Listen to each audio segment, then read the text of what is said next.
नमस्कार, मैं खुशी सिंह और स्वागत है आपका हमारे स्पेशल प्रोग्राम फिल्मी रंग में। अपने जमाने की बेहद खूबसूरत अभिनेत्री, जिन्हें कभी कश्मीर की कली कहा गया तो कभी बिकनी गर्ल के नाम से भी पुकारा गया, जो हिंदी सिनेमा की पहली एक्ट्रेस बनी, जिन्होंने कैमरे पर बिकनी पहनने की हिम्मत दिखाई, जिन्हें हिंदी सिनेमा में उनके कंट्रीब्यूशन के लिए 2 बार राष्ट्रीय फिल्म पुरस्कार और 1 बार फिल्म फेयर पुरस्कार से भी नवाजा गया, जिन्होंने बॉलीवुड में कई सुपरहिट फिल्में की और अपने फिल्मी करियर में उन्होंने लगभग हर सुपरस्टार के साथ काम किया। तो आखिर क्यों उन्होंने राजेश खन्ना जैसे सुपरस्टार के साथ काम करने से मना कर दिया? आखिर क्यों बॉलीवुड की मशहूर अभिनेत्री मुमताज से उनका 36 का आंकड़ा रहता था? तो कौन है ये लेजेंडरी एक्ट्रेस, जिन्हें देख क्रिकेट के धुरंधर मंसूर अली खान पटौदी भी अपना दिल दे बैठे थे? जी हां, हम बात कर रहे हैं बॉलीवुड की लेजेंडरी एक्ट्रेस शर्मिला टैगोर की। आइए जानते हैं उनकी पर्सनल और प्रोफेशनल लाइफ से जुड़े कुछ खास पलों के बारे में।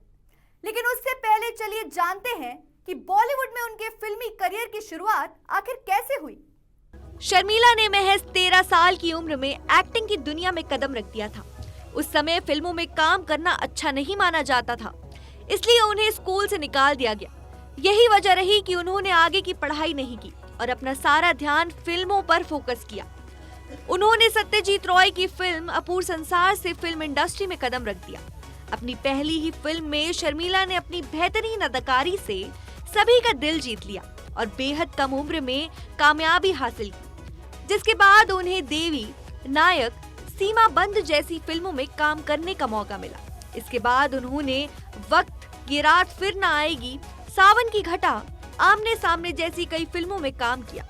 लेकिन बॉलीवुड में उन्हें असली पहचान साल 1967 में फिल्म अनुपमा से मिली, जिसमें उनके साथ बॉलीवुड के ही मैन धर्मेंद्र मुख्य भूमिका में नजर आए। आजकल फिल्मों में बिकनी और स्विमिंग सूट पहनना आम बात हो गई है, लेकिन 60 और 70 के दशक की फिल्मों में शायद ही कोई एक्ट्रेस बिकनी पहने नजर आती थी। साल 1966 में फिल्म फेयर मैगजीन के कवर पेज पर शर्मिला पहली बार बिकनी में नजर आई और ऐसा करने वाली वो पहली इंडियन एक्ट्रेस थी। शर्मिला का ये अंदाज लोगों को कुछ खास पसंद नहीं आया और ये एक बड़ी कंट्रोवर्सी का वजह बन गई। कंट्रोवर्सी इतनी बढ़ गई कि संसद में भी ये मुद्दा उठाया गया। ये कंट्रोवर्सी उनके करियर के लिए मील का पत्थर साबित हुई। शर्मिला की बेहतरीन अदाकारी ने उन्हें लोगों का चहेता बना दिया। फिल्मों में उनकी डिमांड काफी ज्यादा बढ़ने लगी। उसके बाद शर्मिला ने भी फैंस को अपनी फिल्म के जरिए कुछ नया परोसने का सोचा।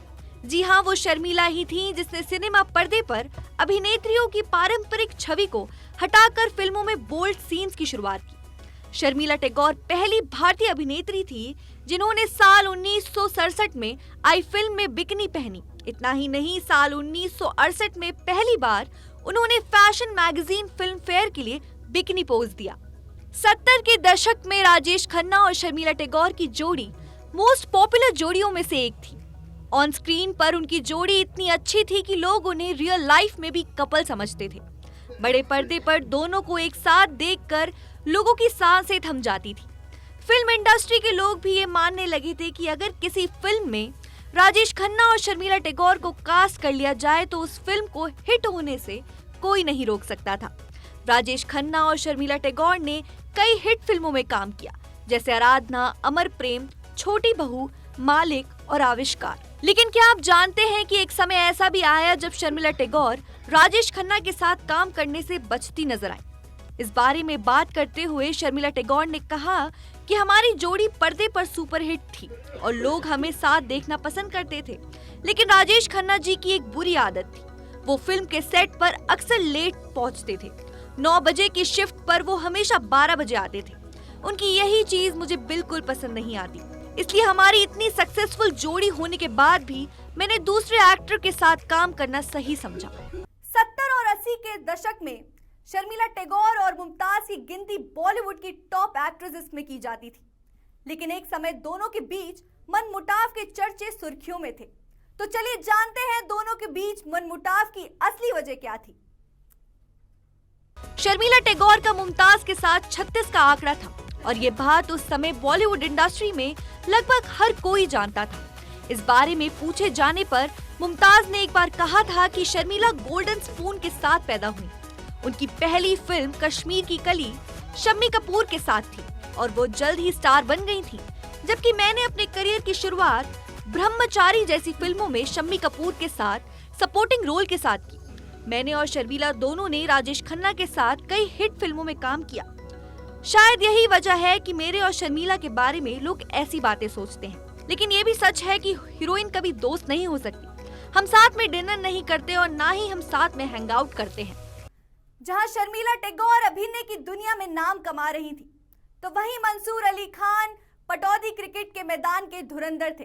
तो चलिए जानते हैं कि दोनों की लव स्टोरी बॉलीवुड के गलियारों से निकलकर क्रिकेट के मैदान तक कैसे पहुंची। शर्मिला टैगोर और मंसूर अली खान पटौदी की पहली मुलाकात कलकत्ता में हुई थी। जब पटौदी अपने दोस्त के साथ एक कार्यक्रम में पहुंचे तो पहली नजर में ही शर्मिला को दिल दे बैठे थे, लेकिन शादी के लिए मनाने में उन्हें 4 साल लग गए। उन दिनों मंसूर अली खान की जबरदस्त फैन फॉलोइंग हुआ करती थी। लड़कियां उनकी तस्वीर अपने बैग में रखा करती थी, लेकिन शर्मिला को मनाने के लिए उन्हें काफी मुश्किलों से सामना करना पड़ा था। उन्हें मनाने के लिए पटौदी ने उन्हें गिफ्ट में फ्रिज दिया था। उस समय फ्रिज किचन की शान हुआ करती थी और किसी को गिफ्ट में फ्रिज देना बहुत बड़ी बात हुआ करती थी। इसके अलावा पटौदी अक्सर उन्हें फूल, कार्ड, लेटर और गिफ्ट भेजा करते थे। जब मंसूर अली ने शर्मिला को शादी के लिए प्रपोज किया तो शर्मिला ने अजीबोगरीब शर्त रख दी थी। उन्होंने कहा था कि अगर वो 3 बॉल पर लगातार 3 छक्के लगाएंगे तो वो उनसे शादी कर लेंगी।